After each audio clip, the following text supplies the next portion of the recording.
Hi, my name is Instructor Misker. I'm a firearms medical instructor with Showing Tactical Solutions. And today we'd like to go over a couple of products that we found online. Actually, what had happened was that I've seen a variety of YouTube and Facebook discussions about tourniquets for children. So I employed my Google foo and found this. This is a ratcheting medical tourniquet put out by M2 Incorporated. And this is their normal size. You can see it's got a nice wide strap. And then this one here is devised specifically for children. How do you know? Because it says so.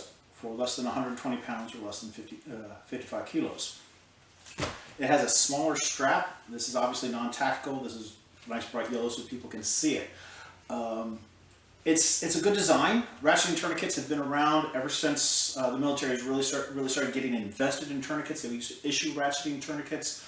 I think Ranger tourniquet systems were initially ratchets. So it's not that this is new technology. This is proven technology. However, with this one here, we've got a couple of problems. Really, the biggest problem, and if you can see here, is that you have this gap. Okay? So as you ratchet the tourniquet, that gap is going to get smaller. Okay? And based on the size of your child, okay, is going to depend upon how tight that's going to get. And what happens there is that's going to pinch skin. Now granted, people say, oh, well, it's just going to pinch skin, it's sort of cut off bleeding, it's still going to save a life. Yes, that's true to a certain extent, but if you have to leave this on for a while, it's going to cause increased tissue damage. And it's going to be what's called occult damage because you're really not going to be able to assess it, you're really not going to be able to see it. So what's happening is that you're causing damage that you're unable to see, you're unable to manage, and you're going to run into a lot more problems. You're going to run into, it's absolutely almost guaranteed that if it stays on for a couple of hours, it's going to get compartment syndrome in there. You can cause open wounds, secondary areas of infection, which yes, can be treated, but it would really suck to save a person's life only to have them die in the ICU because of rampant sepsis that they can't control because it's some bug that you picked up on your tourniquet system somewhere. So it's a good system, or I mean, it's a good idea. It's good technology, but we don't recommend this at all. I would probably think that if I was in two, maybe get rid of this gap. Additionally, it's designed for children. This is about as far down as it's going to get, and I would probably make it a little bit easier to use. I focus mainly on this gap, but it's not a very intuitive system. I don't believe.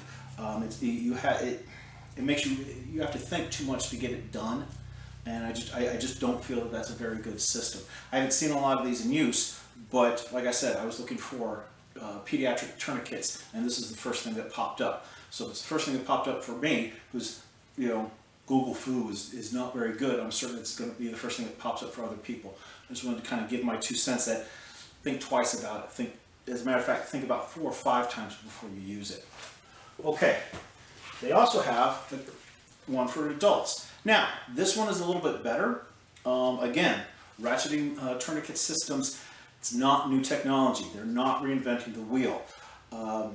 This is okay, provided you understand a couple of provisos. I've tried very hard, but I cannot get this to compact as well as I can a CAT or a Rogue medical tourniquet. So I would not recommend to carry this EDC. It's just going to take up a whole bunch of space. You're not going to be able to carry it very comfortably. Also, it's difficult to apply and use one-handed. You have to kind of bite down on here and pull this and twist that. Really, when you're bleeding, when you're yourself the one bleeding to death, that's not the time that you want to sit there and start using multiple body systems to try to save your life. That being said, I would not have a problem probably keeping this in my squad bag or in a car bag. It's a good system. Okay, me putting it on somebody else is quick. The ratchet system works. Okay, I've taken this out and I've tried to get it to jam up in mud and crap and things like that, and I've been thus far unsuccessful. I'm not saying that it can't be done. I'm just saying that I have not been able to do that.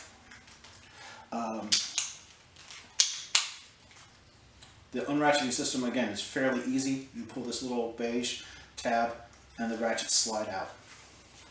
It's got a nice wide strap. The straps don't loosen up when wet or muddy. So I can see this as legitimate kit in my bag where I personally am going to use it to protect somebody else or to save somebody else's life. However, I think it's too busy for you to carry and use it on yourself. It's not, to me, it's not very good one-handed. And again, I have not seen this particular model run through the Council of Tactical Casualty Care, which is, they're the ones that set the gold standard for tourniquet use in a tactical trauma environment. I have not seen an evaluation of this per them, so kind of use your best judgment when it comes to things like that. But this, as opposed to the pediatric one, this seems to be a fairly solid kit. A little bit more busy and a little bit more of a learning curve than the CATs or the SOFTs or the Rogue Medicals, but I think that might have something to do with everybody uses a CAT type windlass tourniquet. So going back to a ratchet type is just sort of it's just sort of a different learning method. Okay, so that being said, on to different news. Here at Shawnee Tactical, we operate and teach in Southern Illinois.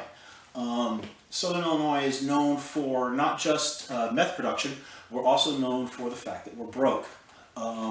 Oddly enough, all the money in Illinois seems to go to Springfield, Champaign-Urbana, Chicago, and a little bit trickles down to Carbondale. But if you're in the lower 7, you're pretty well screwed.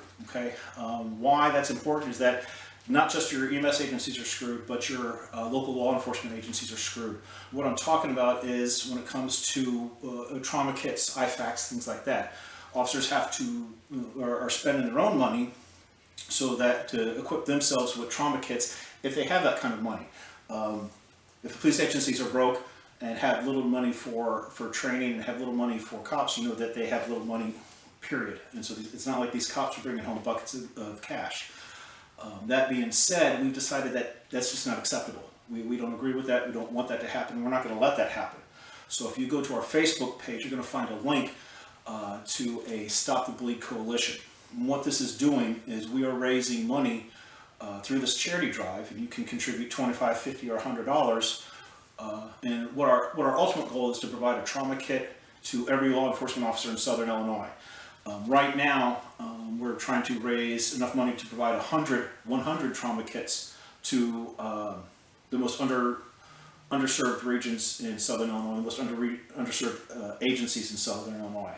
And we at Shawnee Tactical Solutions will provide the trauma kits and provide the training free of charge to these agencies. So all you people out there that are probably wearing those, got those bumper stickers of "We Back the Blue" and "Thin Blue Line" and "We Support Cops" and all that happy horse shit, great, good on you, more power to you. Now it's time to put up or shut up. Okay, here's a way that you can actually back the blue. Okay, deeds, not words, ladies and gentlemen, deeds, not words.